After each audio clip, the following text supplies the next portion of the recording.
الحمد لله رب العالمين وصلى الله وسلم وبارك وأنعم على نبينا محمد وعلى آله وأصحابه ومن تبعهم بإحسان إلى يوم الدين أما بعد شرح حديثك عمرو بن خارجة وحينوت الماميي أن اللعاب راحلة النبي صلى الله عليه وسلم كانت تسيل على الصحابي محل قاطع حديث كاس سلدوت الماميي محياه طيب ما جيل أو كلية iyo wixii u banaayay la cunayo طيب waadina wasoo galaysa نعم كل ما كل اللحم طيب kaadidooda iyo saaladooduna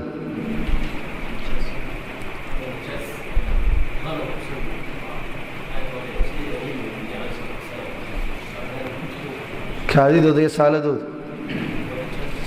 haye maxaa u daliila ayib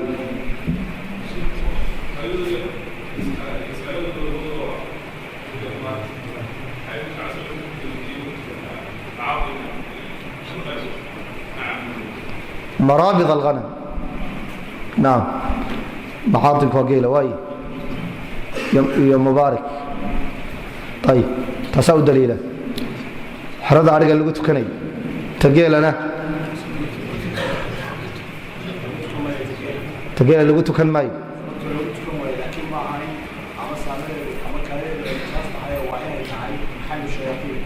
naam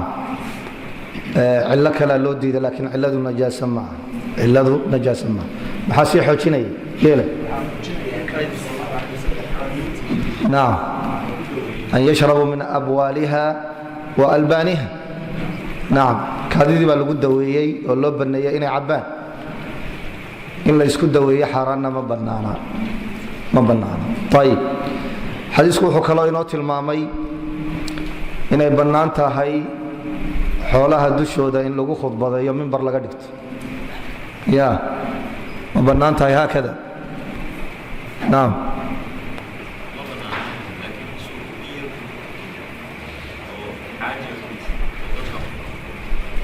حاجة كنسة لكن أصلكم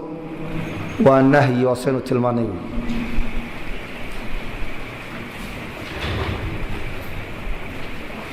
ما ندو مظاهر بمسوى النجس نعم بالإجماع بس وافقين يا وانا بديارو تهيدي سؤال اسمها هي والله اسمعي طيب مذاهب طلبيه لبا ugu qaybsameen najisna yaa yiri maalikiyada iyo xanafiyada طيب maalikiyada iyo xanafiyadu shaafiiciyadu waxay daliishadeen xadiidka Aisha Soomaa in laga jajabinayo farkan fayusalli fihi qodobka kale maxay kaga jawaabayeen ya حديث كان لدليل شدي قالوا له هو النجس maxay kaga jawaabeen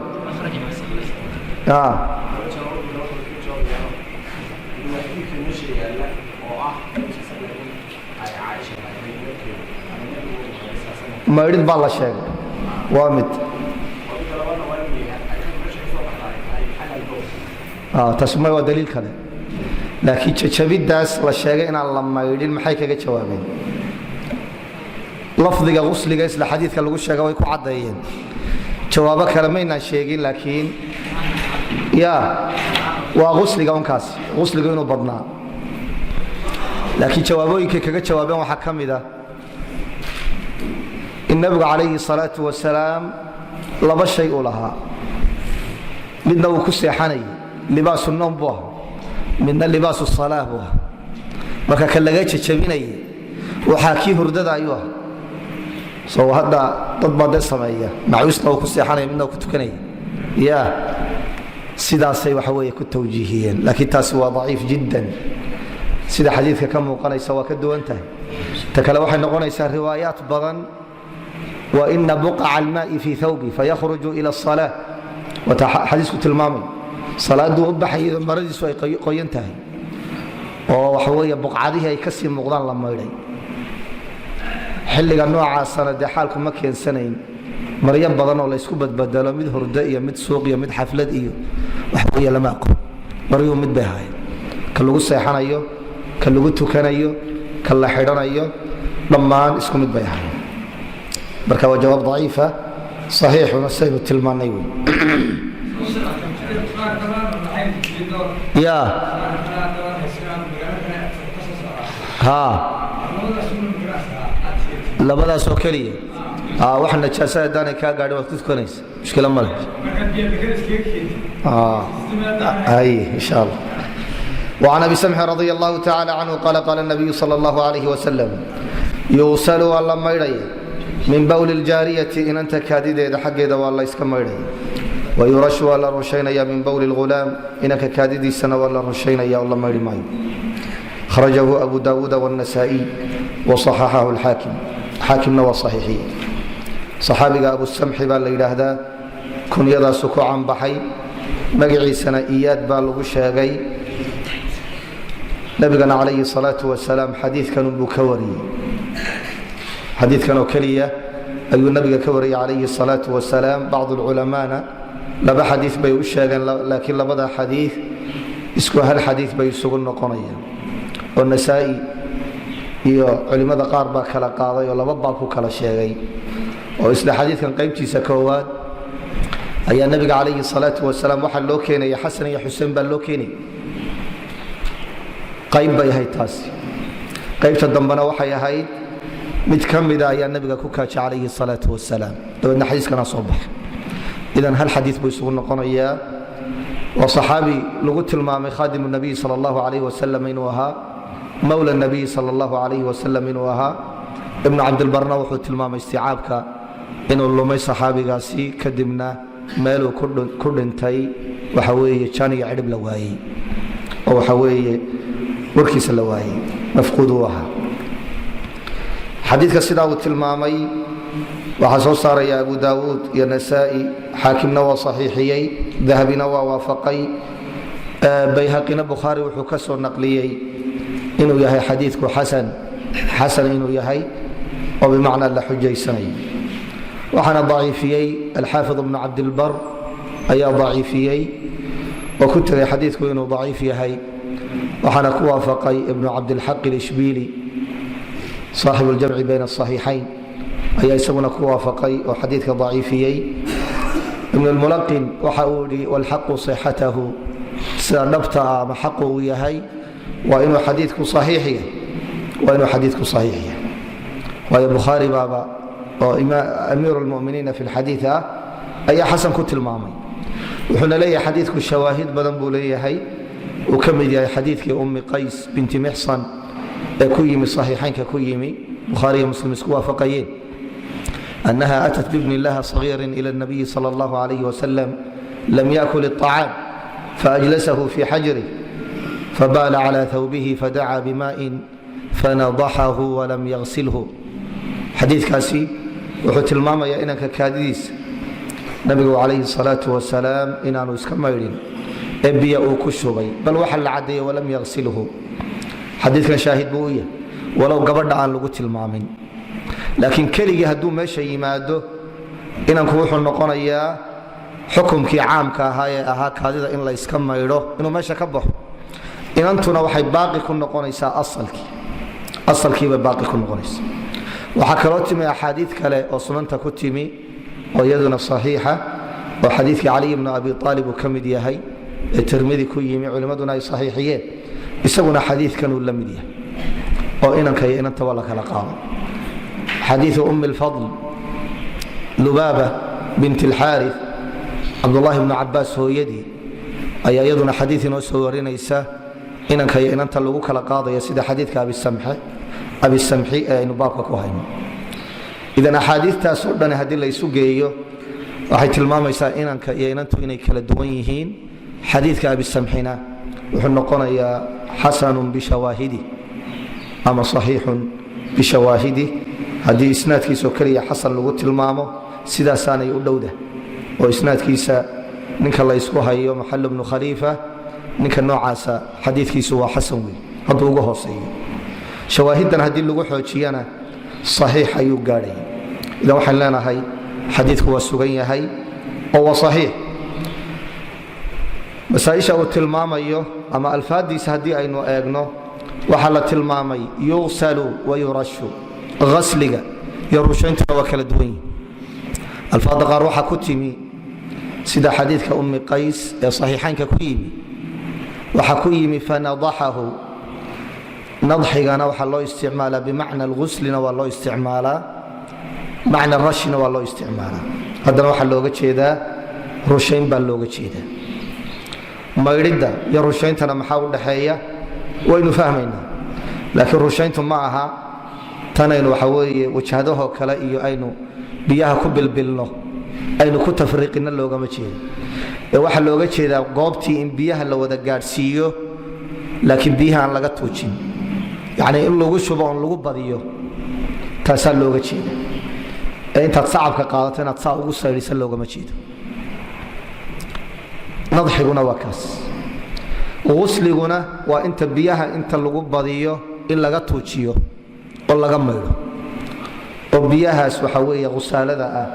ee najaasada lagu maydhayo laga dhammeeyo laga zuuliyo kaasina waa ghasli weeye lafdigu wuxuu inoo tilmaamay yurashu min bawli lghulaam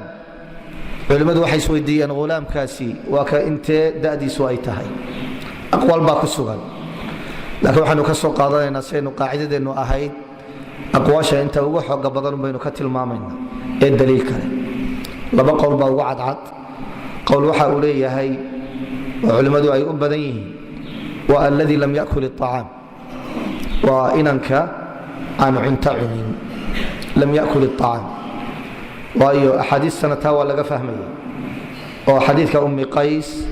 waxay caddaysay lam yakul iطacaam xadiidka cali bn abi aalib isaguna wuxuu inoo caddeeyey algulaam alradiic ilmaha naaska shaqaya ayuu isaguna inoo tilmaamay qataada oo xadiidka cali soo warinaya waxa uu yidhi yughsalu maa lam yacam yurashu maa lam yacam faida acima gusil waa taabicigii xadiidka soo warinaya waxau hi inta aanu cuntada cunin ayaa biyaha lagu shubaya laakiin hadduu cunto cuno waa la maydhaya idan riwaayaadkaasi waxay tilmaamayaan ilmahaasi inuu yahay midaan cunto cunin laakiin taa lafteeda la ysku haya ma midaan weligiiba cunto cuninba lam yakul qatu mise waa midaan cuntadii u baahan oo waxa weeye waa inuu yahay midaan loo bilaabin cuntadii laba kala duwan soo maa inaanu cuntaba calooshiisa gelin noocay doontaba ha noqoto abadan oo markuu sidaa u dhashay ayaa laga hadlaya ama waxaa laga hadlayaa kii cuntada aan caadaysan ee waxa weeye cuntada u baahanayay ee caanaha kaga kaaftoomayay caanabaha la siiya haddii la doono caanabaha u heliyaan laakiin cuntada loogu talagalay labadaasaa la ysugu khilaafay qolada odhanaya cuntaba ma cunin xadiidka saxiixaynka ku yimi ee ummi qays binti mixsan ayaa alfaada bukhaari ku timi waxaa ka mida fautiya bisabiyin yuxannikuhu nabiga waxaa loo keenay ilmo uu timir afka u gelinayo waayo ahlulmadiina waxay caado u lahaayeen nabigu intuu la joogo calayhi salaatu wasalaam ilmahooda inay madiina nabiga u keenaan calayhi salaatu wasalaam intaanay calooshooda wax kala gelin oo nabigu timir inta uu u muudsado dabeedna uu afka u geliyo oo dhan xanaga ugu dhajiyo yuxanniku yani xanaga waa eridka dusha weyn ayuu nabigu ku dhajinaya timir ku dhajinaya iyagoo doonaya timir inay ku bilaabaan iyo nabiga u gelinaya calayhi salaatu wasalaam candhuuftii nabiguna ay weheliso iyagoo intaasoo dhan danaynaya idan hadduu sabigani qaabkaa loo keenay waxaynu ka fahmaynaa inaanu xitaa naaska hooyadii jaqin xitaa caana cabin calooshiisana aanay waxbaba gelin culimmada qaar baa halkaa ka qaatay inay xaaladdaa ku kooban tahay laakiin xadiidka cali ibn abi aalib oo saxiixa wuxuu tilmaamayaa ilmahaasi waa inuu yahay mid naaska shaqaya sidaasaana saxiix oo looga jeedo ilmahaasi caana mooyaane wax kale inaanu quudan waxaana looga jeedaa wax kale inaanu quudan waa laga yaabaa hadduu xanuusto malabo kale in lagu daweeyo taxniiga in lagu sameeyo dawo la siiyo waxyaabo kale waa laga yaabaa xilliyada qaar inay u weheliyaan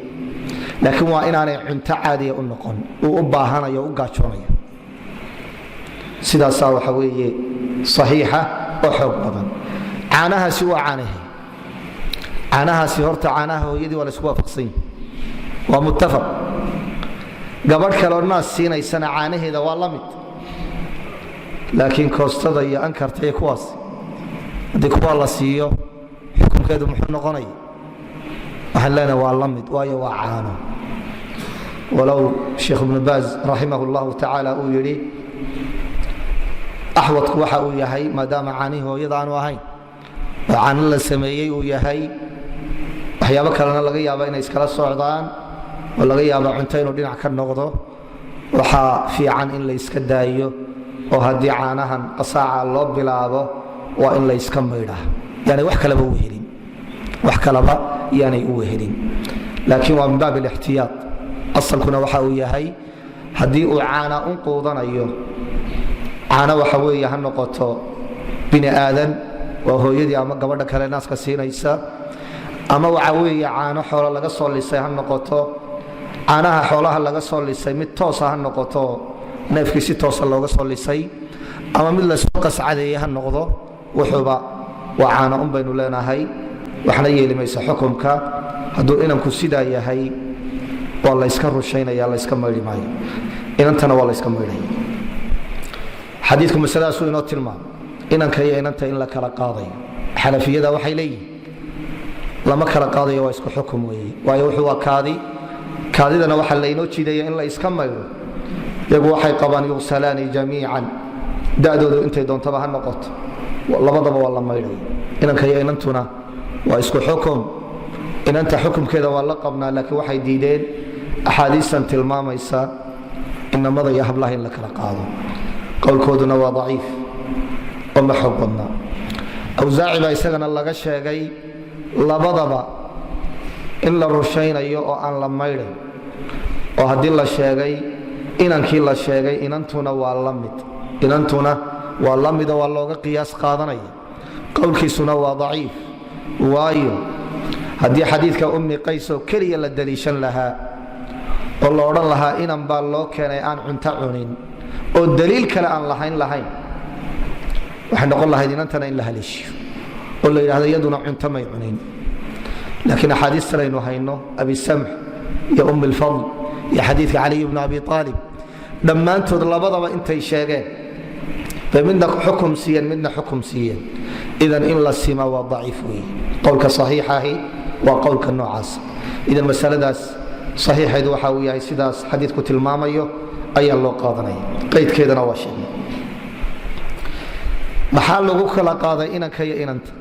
ibn اlqayim raximah اllahu tacaala 3 cilo ayuu sheegayo inanka iyo inanta lagu kala qaadayo cilada koowaad inanta sida badan waa la daneeya almaalu wاlbanuuna ziinaة اlxayaaةi اdunya dadku inta badan waxay qaadaan oo sidaan inanka oo aad loo jeceliya labada waalid iyo cidda u timaadaaba inanka aad loo daneeya dabeedna dadkaa loo fududeeyey maadaama qaaditaankiisu uu badan yahay oo laga yaabo dadka inuu ku kaajo min baabi takhfiif اlmashaqa ayaa dadka loogu fududeeyey laakiin inantu maadaamaanay sidaa ahayn iyada waa la yska maydhaya dadka waa unbay la midta sidaa waa lagu tacliiliyey buui ibn اlqayim raximah اllahu tacaala ta labaad inanka iyo inanta kaadidooda waxay ku kala duwan yihin inanta kaadideedu hadday kugu kaadido hal meelunbay isugu tagtaa waxaana sahlan halkaa meel in la maydho inankaase kaadidiisu way dulduushaa dabeedna mashaqa ku sugan in la yidhaahdo meel kastoo dulduulkaasi uu gaadhay ha la maydho cilada labaadna waa lagu tacliiliyey cilo saddexaadna waa lagu tacliiliyey inamadu ragguna waa la mid way kulul yihin يعني jirkeena gudihiis ma kuleelkii xagga dabeecadda ma waa qof kulul iyo qof qabow ya loogama jeedo laakiin jirka gudihiis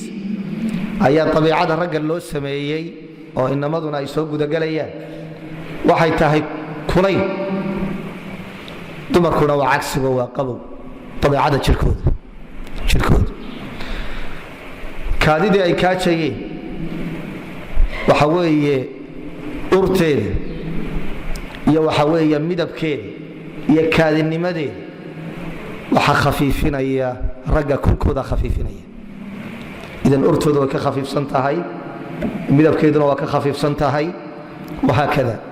kulkaasaa jabinaya oo khafiifinaya dumarkana maadaama dabiicadoodu ay qabowdahay waxa weeye iyadoo sideediya ayay soo baxaysa yani ta dumarku ay ka kaadisan tahay dadsiyaab Soomaaliyeed sida awgeetooda waa la iska maydhayaa ta ragga kulku khafiifiyayna waa la rushaynaya sidaasna ibn al-qayyim rahimahullahu ta'ala wa tilmaam saddexda ilo ayaa lagu cileeyo ugu xoog badan cilal kalena waa la sheegay waxa laga sheegay imaam shaafici sida ibn maajah sunankiisa uu ku soo saarayo imaam shaafici in la weydiiyay inanka iyo inanta maxaa lagu kala soocay doona imaam shaafici waxa uu yiri inanku wuxuu ka soo baxay min al-maa'i wa tiin biyo iyo dhoob ayuu ka soo baxay waana wixii lagu dahaaro qaadanay inantuna waxay ka soo baxday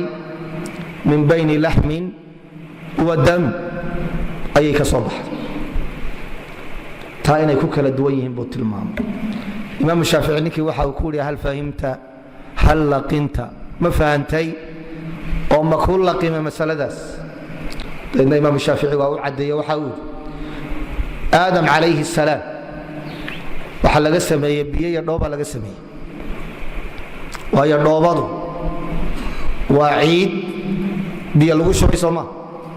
labadaas aadam laga sameeyay alayhi salaam حاونا waxa laga sameeyay faadi aadan oo makhluuq ah oo laham iyo dam ah ayaa xaawo laga sameeyay halkaas ay ku kala duwan yihiin waa imaam shaafici ibn al-mulaqin waxa uu yiri wa hada aziz hasan jidda kaasina wa qadiyat aziz ah oo qaaliya oo waliba aad u qiimo badan oo aad u wanaagsan shaafiiciyaduna kuwa kale sheegaan waxay ahayd ka imaamkoodu sheegay inay sheegaan cilada inay sheegaan cilada imaam shaafici ayaa loo nisbeeyay laakiin inagu waxa muhiima cilalka inta badan waxa loo sheegaa inaynu xukunka ku fahanno iyo sababta uu soo baxay laakiin xukunku maadaama uu sugan yahay waxa weeye ama hal la yiraahdo dhammaan waa cilo ama cilo kamid ah hal la xoojiyo inay xukunka keentay waxaan leenahay xukunku waa sugan yahay cilalkuna kuwa mid kamida inuu yahay bal laga yaabo بعض أهل العلم هدي اللي إنك كاديدي سوى الله رشينا يا الله مغلي ماي ملقا قادنا يا كاديدا سينا نجس هاي سوى النجاسة لخفيفية جماهير أهل العلم وحي قبل النجاسة لخفيفية نيتا داود الظاهري يا أبو إسحاق بن شاقلة أي الله غشيغا إن يراهدين كاديدا سوى طاهر لكن هو قول شاذ وحنا اللي داود الظاهري كما سقنا إذن وقول خلاف سن إجماع سنووي علمك لا يصير نقليين كاديدا سيني كاديها لمتهي وأي نجستهي لكن وحل خفيفيون ما يريد لما يريد بل خفيفي سداس أي وحوية صحيح إن النجاسة لك قاضنين هدي اللي يرهده هو النجس وحين نقول إنسان نوعي علماء أي شيئين أهيد نجاسته إن وقع بسنت مثل خفيفيي يمد لأتكيي يمد متوسطة أما عادية نجاسة لأتكيي وسوق قاضن والنجاسة تضبط شر الميلي نجاسة الكلب نجاسة الخفيفيين وتنصبق إلا رشين أيوه نجاسة عادية أنا وأنت كسوها دين وهي كسوها رينا والنجاسة العادية أو المعتادة أو المتوسطة ويضع لما يرى أنت كزوليس وعن أسماء بنت أبي بكر رضي الله تعالى عنهما أن النبي صلى الله عليه وسلم قال وحول fii dami lxaydi dhiigga caadada xaalkiisana waxa uu ka yimi oo yusiibu gaadhaya athawba marada gaadhaya taxutuhu way xoqaysaa uma taqrusuhu waxay ku jajabinaysaa bilmaa'i biyo uma tandaxuhu kadibna way maydhaysaa uma tusallii fiih intaa dabadeedna way ku tukanaysaa xadiidku waa muttafaqun calayh oo waa saxiix taxutuhu xata yaxutu waa min baabi qatala yaqtulu waa shaygii in wax lagu xoqo yacnii dhiiggii haddii jirmi uu yeesho ama cuf uu yeesho in shay lagu xoqo wax afle ama mindi ha noqoto ama dhagax ha noqoto ama qori ha noqoto in lagaga xoqo xatiga waa kaas in shay la isticmaalo lagu xoqo oo intii lakabka ahayd ee marada dusha ka saarnayd laga jafjafo kaasi waa xati wey taqrusuhu bilmaa'ina waa in biyaha lagu jajabiyo inta biyo lagu shubo waa maydhidda aynu naqaano dabeedna lagu jajabiyo tandaxuhuna iyaduna waa maydhiddii caadiga ah oo bimacnaa inta biyo lagu shubo biyaha laga maroojiyo oo laga dhammeeyo saddexdaasaa loo kulmiyey waana haayatun fi tadhiir wey yacni daahirnimada halkii ugu dambaysay wey in saddexdaaba la ysaga dambaysiiyo inta muuqanaysa in laga daadiyo kadib biyo lagu shubo biyahana lagu jajabiyo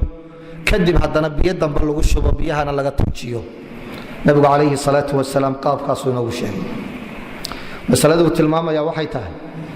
maadaama waxa qaabkaasoo dhan loo maydhayo waxaynu ka qaadanaynaa dhiigga caadadu inuu yahay najis inuu yahay baa laga faa'iidaysanaya waxaana sii adkaynaya nabigu waxa uu calayhi salaatu wasalaam uma tusallii fiih intaa dabadeed bay ku tukanaysa yani waxa laga qaadanayaa ka hor inaanay ku tukanayn inta dhiiggaasi uu ku yaallo marada inaan lagu tukanayn buu xadiidku inoo tilmaamaya idan xadiidku wuxuu tilmaamayaa dhiigga caadadu inuu najis yahay najaasadiisuna waa ijmaac baa lagu soo naqliyey in waxa weeye laysku waafaqsan yahay inuu najis yahay bal waxaa laga qaatay dhiig kasta oo bini aadamka ka soo baxa inuu najis yahay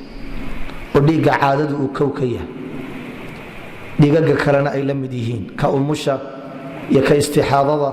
gabadha dhabar furanka uu ku dhacay iyo dhiigaga kale la midkee qofka ka soo baxaya dhammaantood inay najis yihiin culimmaduna waa ka qaateen oo imaam albukhaari oo kale wuxuu u baabaysanayaa baabu ghasli dami dhiigaga in la iska maydho wuxuuna keenay xadiidkan asmaa ayuu keenay oo dhiigga caadada ku saabsan wuxuuna u baabaystay dhiigagoo dhan buu u baabaystay oo xukumkeeda uu siiyey imaamu shaafici sidaasi leeg markuu xadiidkan soo saaray waxa uu wafiihi daliilu cala ana dama alxaydi najisun wakada hayruhu xadiidkan wuxuu daliil u yahay dhiigga caadadu najis inuu yahay dhiigga kalena waa la mid ee waxa weeye soo baxaya qofka ka soo baxay idan masaladaasi waa mas'alo xukumkeedu uu sidaa yahay bacdu ahli اlcilmi waxay ku sii qaydeen dhiiggaasi inuu yahay mid ka soo baxay min asabiilayn labadii wado hadduu ka soo baxay waa ijmaac bay yidhaahdeen waa laysku waafaqsanya laakiin wuxuu khilaaf ku sugan yahay dhiigga jidhka intiisa kale ka soo baxay nabar baa kugu dhacay dhiig baa kaa soo baxay waa lagu dhaawacay dhiig baa kaa soo baxay dhiig baad hunqaacday badan dhiig badan baa afkaaga ka soo baxay ama dhegtaada ka soo baxay dhiiggaa xukunkiisu muxuu yahay ma najis baa mise ma aha dhiigga noocaasana sidaynu imaamu shaafici hadda ka sheegnay iyo imaamu albukhaari waxa weeye culimmadu waxay yidhahdeen isaguna waa najis weeye isaguna waa najis oo waxaa laga qaadanayaa dhiig oo dhani inuu najis yahay inuu najis yahayna ijmaac baa lagu soo naqliya culimo badani ay ku soo naqliyeen bal culimmada ijmaaca soo naqliya aynu eegno waxaa kow ka ah alimaamu axmed bnu xambal raximah اllahu tacaala imaamu axmed bnu xambal ijmaac buu ku soo naqliyey aqwaal kala duwan baa laga soo naqliyey oo waxa weeye uu leeyahay masaladu waa ijmaac waxaa la weydiiyey waxaa la yidhi malaxda iyo dhiigu ma najisba baa la weydiiyey labadaasi ma najisba xukunkooduna isku mid ma yahay oo malaxda qofka ka soo baxaysa iyo dhiiga ka soo baxaya labaduba nijaasa ma yihiin imaam axmed wuxuu ku jawaabay laabu isku boos ma aha mana sinna alqayxu mukhtalafun fiih ama addamu falam yakhtalifuu fiih malaxda waa la ysku khilaafay ma najisba mise ma ah laakiin layskuma hayo dhiigga layskuma hayo inuu najis yahay cid iskuma khilaafin imaamu axmedna wuxuu caan ku ahaa inuu ku adag yahay ijmaac oo si sahlan ijmaac uma soo naqliyo oo waxa laga sheegay inuu yidhi waxa weeye man iddaca alijmaaca faqad kadab ninka ijmaac sheegtaa been buu sheegay wamaa yudriihi lacala annaasa ikhtalaf maxaa ogeysiiyey dadku inay iskhilaafeen idan imaamu axmed ijmaaca uu soo naqliyaa waa ijmaac qawiya oo waxa weeye xoog badan culimo badan oo kalena waa ku waafaqeen oo ibn alcarabi almaliki oo maalikiyada ka midii waa soo naqliyey ibnu cabdilbar oo isaguna culimadii maalikiyada ka mid ahaa baa soo naqliyey qurdubi oo isaguna maalikiya ayaa ijmaaca soo naqliyey ibnu rushd saaxibu bidaayat almujtahid isaguna waa soo naqliyey oo isaguna maaliki ahaa xagga shaaficiyada waxaa soo naqliyey nawawi iyo ibnu xajar alcasqalaani iyo zarkashi iyo culimo kale ayaa xagga shaaficiyada ka soo naqliyey xagga xanafiyadana badruddiin alcayni iyo ibnu nujaym alxanafi iyaguna ijmaaca waa soo naqliyeen culimmada madaahibta ka baxsan ibnu xasm raximah اllahu tacaala kitaabkiisa maraatib اlijmaaca waxa weeye waa ku soo naqliyey idan culimo waxa weeye aad u badan oo 20 gaadhaya ayaa masalada culimmadu inay isku waafaqsan yihiin dhiigagu inay najis yihiin ijmaac ku soo naqliyey ibnu taymiya raximah اllahu tacaala isaguna alfaad aan ku cadayn ijmaaca ku cadayn laakiin laga fahmayo oo uu odhanaya huwa qowl اlcaama caamada qowlkoodii yani caama wuxuu uga jeedaa aljamiic ayuu uga jeeda hadallada noocaasoo majmuuc ulfataawa ku soo naqliyaa yani qowl اlcaama inuu yahay dhiigu inuu najis yahay laakiin waxaan leenahay kaasi kuma cadda naqlulijmaaca kuma cadda waayo waxa dhacda qowlka culimmadu ay u badan yihiin ee midharhku ay khilaafeen in la yidhaahdo qowl اlcaama waxaa kaloo ixtimaala qowlka ay isku waafaqeen in la yidhaahdo qowl اlcaama ama qowl اlkaafa laakiin waynu ku sii xoojinayn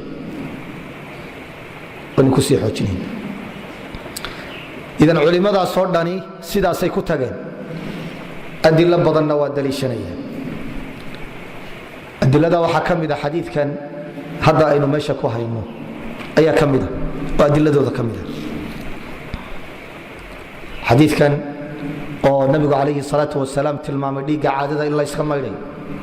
waxay daliishadeen qowl اllahi jala wacala qul laa ajidu fima uuxiya ilaya muxarama cala طaacimin yطcamuh ila an yakuna maytatan aw daman masfuuxan aw laxma khinziirin fainahu rijsun rijsina waxaa la yidhaahdaa waa bimacna najis asalku waa sidaas lafdi ahaan ama luqa ahaan waa qurunka laakiin qurunkaas inaynu ku qaadno kii sharciga ahaa oo najaaso aynu ka dhalinno iyo inaynu kii luqada ku qaadno waxaa xoog badan in lagu qaado ka sharciga ah inuu yahay qurun laga fogaanayo sharcan kaasina waa najiska bay dhahda waa najiska idan aayadduna waxay tilmaamaysaa dhiigga daadanaya ee qulqulaya ee badani inuu najis yahay bay aayadduna tilmaamaysaa labadaa daliil ayaa ugu xoog badan adilada ay daliishadeen jamaahiiru ahlilcilm waxaana sii xoojinaya ijmaaca culimmada aadka u badan ee ay soo naqliyeen ay yidhaahdeen masalada waa laysku waafaqsan yahay in dhiiggaasi uu najis yahay bacdu ahlilcilmi baa khilaafay oo masalada ku tegay dhiiggu inaanu najis ahayn culimmadana waxaa ka mida shawkani ayaa ka mida صidiiq xasan khan ayaa ka mida albani raximah اllahu tacaala ayaa ka mida muxamed bnu cuthaymiin raxmat ullaahi calayh oo dhammaantood culimmadii dambe ah mucaasiriinta ahaa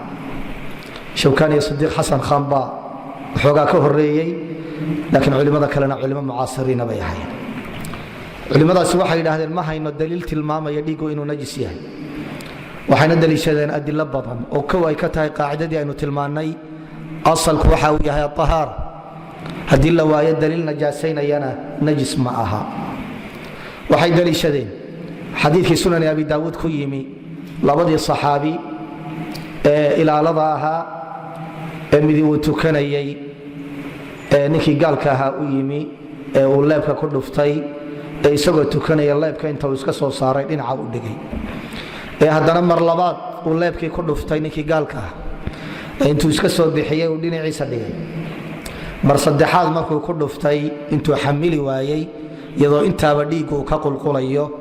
dabeedna intaa uu fadhiistay uu toosiyey saxaabigii kale xadiidka waxaa laga qaatay ninkaa dhaawaca ah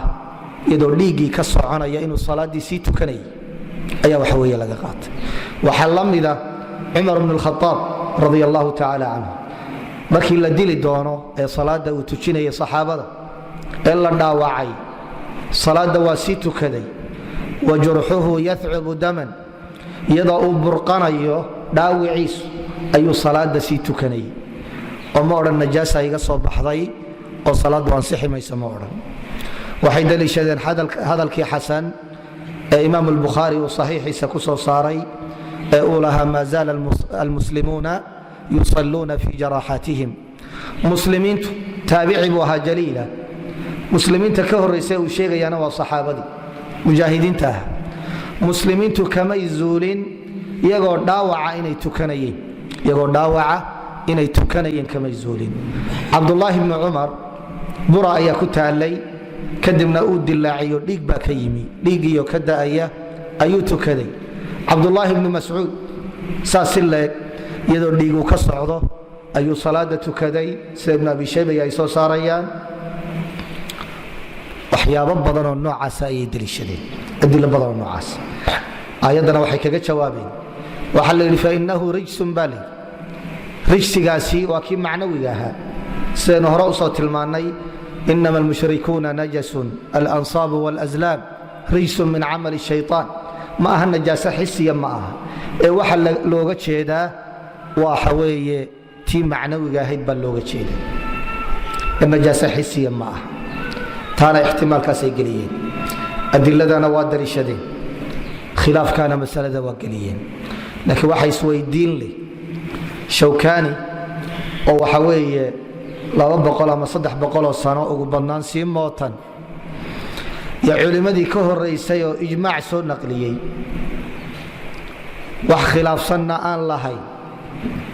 ijmaaca noocaasa shawkani oo ka dambeeyey ma lagu jabinaya mise lagu jabin maayo dadka hadda la niqaashaya culimmadan bannaynaya ee odhanaya waa daahir dhiigu waxay leeyihiin khilaafkooda waxa ka horeeyey ijmaac khilaafka masalo la isku khilaafo haddii ijmaacu ka horeeyo khilaafkaasi tixgelin ma laha waxaa la odhanayaa waa khilaafun masbuuqun biijmaac idan saxaabadii baa ku ijmaacay taabiciintii baa ku ijmaacay culimmadii madaahibtaa ku ijmaacay culimmadii ka dambaysay qowlkoodu muctabar ma ah oo la tixgelin maayo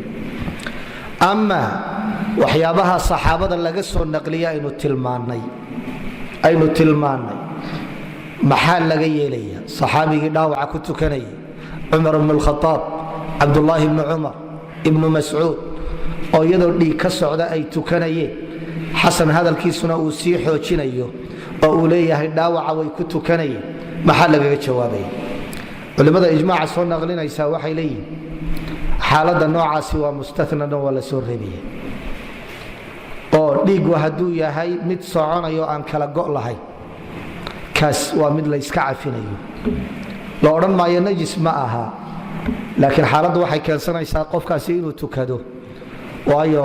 waxa weeye xilligaa waa ogsoon tihiin oo lama haysan hosbitaallo iyo dhiig joojin waxa weeye lama haysan qofka haddii la dhaawaco waxaa laga yaabaa dhiiggu inuu waxa weeye ka socdo wakhtigii salaaduna ay u soo gasho ka noocaasa waa la cafiyey bay yidhahdeen in la cafiyena waxaa laga qaadanaya ficilkaa saxaabada badan baa laga qaadanaya idan dhiiggu inuu najis yahayna waa xaalo sidayday u sugan tahay ijmaacna waa loo daliishanaya laakiin xaaladda dhaawaca ee dhiiggu uu si toosa u soo baxayo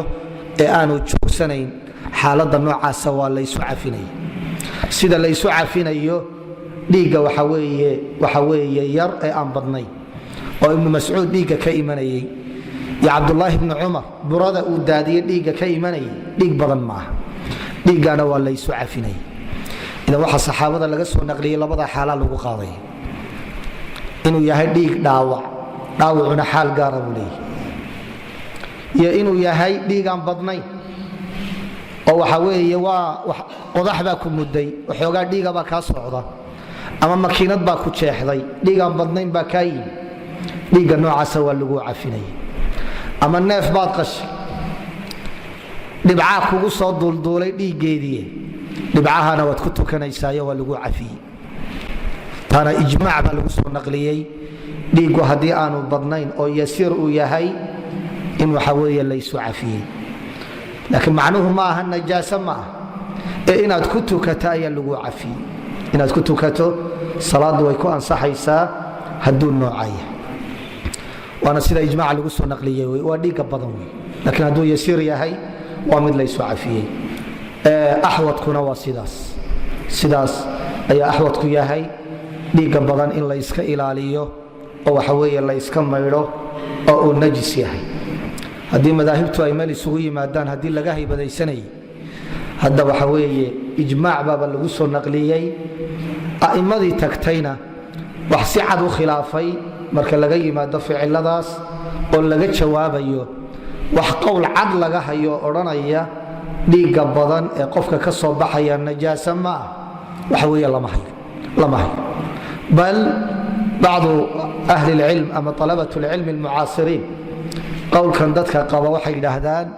qowl shawkaaniyiin bay yidhahdeen waayo cidda ugu horaysay ee si cad ugu hadashay ee difaacday shawkaani buu ahaa raxmat ullaahi calayh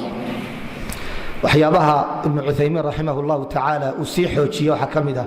markuu masaladan ka hadlayo waxa uu yidhaahdaa qofka bini aadamkaa waxaynu ogsoonnah hadduu nool yahay iyo hadduu dhintaba inuu yahay aahir inuu yahay oo qofka hadduu dhinto waa aahir qofka bini aadamkaa xubin haddii laga gooyo xubinkeedu waa maxa gacantiisu waa aahirun bilijmaac idan dhiigga ka soo baxayna waa la mid dhiigga ka soo baxayna inta uu nool yahay waa la mid ayuu waxa weeye ku tegay laakiin taa jawaabteedu way sahlan tahay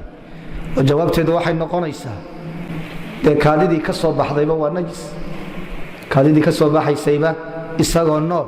sharcigu wuxuu ku sheegay inay najis tahay marka khulaasat lqowl xoogaa awoodaba ha yeesho qowlka tahaarada tilmaamaya laakiin waxa weeye ijmaaca waxaasoo culimo ay soo naqliyeen in dhinac laga dhaafo waa adagta xadiidku wuxuu kaloo inoo tilmaamaya masale muhima wuxuu inoo tilmaamay najaasadii dhiigga caadada ahayd oo iyada laysku waafaqsan yahay oo qolyihii hadda aynu tilmaamayna taa waa qabaan dhiigga caadadu inuu najis yahay in biyo lagu zuuliyey baa laynoo tilmaamay taqrusuhu bilmaa'i baa layidhi biyaa la sheegay idan mawaajib baa najaasa haddii layska maydhayo ilowba ilow in la isticmaalo biyo in la isticmaalo mise waxa bannaan biyo iyo waxyaabo kale oo najaasada zuulinaya labadaba in la isticmaalaa waa bannaan tahay masaladaasi waa masale culimmadu ay isku hayaan bacdu ahlicilmi waxay leeyihin waana sida imaamu shaafici qowlkiisa qadiimkaa laga soo naqliyey imaamu maalikna laga soo naqliyey qowl uu leeyahay imaamu axmedna riwaaye uu leeyahay ah xanafiyaduna ay qabaan najaaso waxa weeye waxaa lagu zuulinaya wax kastoo zuulinaya ayaa lagu zuulinaya wax kastoo lagu zuulinaya qowlkaasi waxa uu leeyahay najaasada wax walba waa lagu zuulinaya qowlka labaad waa sida shaaficiyadu ay qabaan qowlka muctamadka ama qowlka jadiidka imaamu shaafici xanaabiladuna ay qabaan maalikiyaduna ay qabaan ka madhab waxay leeyihiin waxa wax lagu zuulinayaa waa biyaha oo keliya najaaso haddii la zuulinayo waxa lagu zuuliyaa biyaa lagu zuuliyaa wax kale lagu zuulin maayo wixii mutanajiska ah waxyaabaha kalena ma zuulinayaan adilada ay daliishanayaanna waa axaadiista aadka u badan ee tilmaamaysa najaasada in la iska maydhayo axaadiistaasina aad bay u badan tahay oo xadiidkani ka mid yahay taqrusuhu bilma oo xadiidkii acraabiga ahaa aynu soo dhaafnay uu ka mid yahay nabigu waxa uhi calayhi salaatu wasalaam ahriquu calayhi danuuban aw dalwan min ma wadaan biyaa asoo qaadoo ku maydha adiladaasi waxay tilmaamaysaa najaasada in lagu maydhayo biyo wax kalena inaanay anfacayn laakiin qowlka waa laga xoog badan yahay sawaabku waa sida xanafiyadu ay ku tageen imaamu shaaficina qowlkiisa qadiimkaa ah wax allaale wixii najaasada zuulinaya ee caynteeda tagsiinaya ee urteeda tagsiinaya midabkeedana tagsiinaya wuxuu noqonayaa waxa weeye shaygaasi daahir buu noqonaya waayo qaacidadu waxay tahay shaygan waxaa nijaaseeyey waa wixii ku daatay waxaasi inta aanay ku daadan wuxuu ahaa daahir buu ah haddii wixii najaaseeyey laga zuuliyo oo laga baabi'iyo wixii la doonaha loo isticmaalo waxay noqonaysaa shaygii inuu daahirnimadiisii ku noqdo ama ha loo isticmaalo biyo ha loo isticmaalo ama kiimikal kale ha loo isticmaalo ama waxyaabo kale ha loo isticmaalo ama candhuuf ha loo isticmaalo wax kasta oo najaasada zuulinaya waxa weeye way zuulinaysa taana adiladeedu waa badan tahay daliilka koowaad waa taa aynu sheegnay alxukmu yaduuru maca cilatihi wujuudan wacadaman wixii najaaseeye hadday meesha ka baxeen najaasadiina way ka baxaysaa waxay kaloo daliishadeen xadiidka abi saciid ee tilmaamaya kabahaga haddaad najaaso la soo jiidho in ciidda lagu duugayo ciiddaasina ay najaasadii ka zuulinayso إذا وطئ أحدكم بخفيه الأذى فإن التراب له طهور أي النبي تلمام عليه الصلاة والسلام عيدا نظيفنيس كبردي مرضى تشيديسي نبي وحاول يطهره ما بعده ما النجاسة هدات صوت شيردو عيدا كدن بيسي وضد هذا أهبا بابينيس وتكسينيس عائشة رضي الله تعالى عنها بقعدة ليق عادة أهوى لبنى أمالك قد عضي waxay tiri candhuuf intaanu ku shubno ayaanu ka jajabinayno kaga maydhin candhuuf ku nadiifinays waxyaabahaas oo dhan baa la daliishaday sidaasaana xoog badan haddii la yidhaahdo waxa biyaha loogu gaar yeelaya biyuhu waxay leeyihiin waxay ku awood badan yihiin inay wax nadiifiyaan dee xilligeenna waxaynu ognahay waxyaabo ka nadiifin badan biyaha oo marka la doonayo maradii buqcadaha adag ay ku dhaceen ee biyo iyo taydhba aanay anfacayn waxa loo samaystay kalorakisi waxyaabaha la midka ah oo loogu talagalay waxyaabaha adag in loo isticmaalo idan waxaa la helayaa waxyaabo kasii nadiifin badan biyaha kasii nadiifin badan idan kuwaasoo keliya haddii lagu maydho iyadana waxaan leenahay waa lagu cibaadaysanaya qadiyadu ma sahlana yani najaasa meel kaaga duushay waxaad u isticmaashay kalorakis keliya aad u isticmaashay ayaad u isticmaashay biyo umaad isticmaalin oo aad ku maydh qowlkan aynu tilmaannay waa lagu tukanay qowlkii kale maadaamaadan biyo isticmaalin weli waxa weeye shaygii waa najis waa in biyo loo isticmaala hadda waxaa la mida oo soo baxay maryaha in lagu maydho bukhaar in lagu maydho يعني قيق بس لو سيدينيا كلهم شيء سيدا صالو نظيفني بيانا غاري مايان لغانا توجين ماي حسين حتى غاري ميس اومي كل وبخار ايا سيدا لو سيديني دبنا شيء waxa laga dhigayaa mid ka nadaafad badan sidii kii la meeray qasaalada lagu meeray ka nadaafad badan الغسيل بالبخار بالهذا وقسالada hada casriya oo wax lagu meeray waxaan leenahay isagana waa lagu tukanay shayga najaasaad ku ogay bukhaar baa lagu maydhay biyo laguma maydhin qiiq baa lagu maydhay waxaan leenahay waa lagu tukanayaa waana lagu cibaadaysanayaa binaan calaa hada alqowl innaga qowlkan ku soconaya وعن ابي هريره رضي الله تعالى عنه قال قال رسول الله صلى الله عليه وسلم قالت خولة خولي وحيتلي يا رسول الله رسولك الهي fain lam yadhab iddamu dhiigu haddii aanu tagin xukunku muxuu noqonaya qaala wuxuu uhi nabigu yakfiiki ilmaa biyaha ayaa kugu filan walaa yaduruki ku dhibi maayo aharuhu yani ay aharu dami dhiigga raadkiisuna ee markii la maydhay dabadeed meesha ku hadhay waxba ku yeeli maayo akhrajahu tirmidi wa sanaduhu aciif xadiika waxaa soo saaraya tirmidi sanadkiisuna waa aciif awalan waxaan leenahay alxaafid ibnu xajar wuxuu ku wahmiyey oo uu ismoodsiiyey xadiikani tirmidi inuu soo saaray kumana sugna xadiika waxaa soo saaraya abi daawuud iyo axmed iyo bayhaqi tirmidina kuma sugna oo waa wahmi oo xaafid ibnu xajar laftiisa kitaabkiisa talkhiisulxabiirka la yidhaahdo xadiikan markuu soo saarayay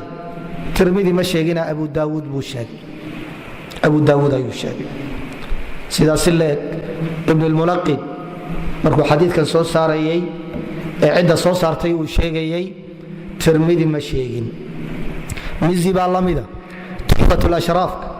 oo kutubu sitaha ugu adeegayo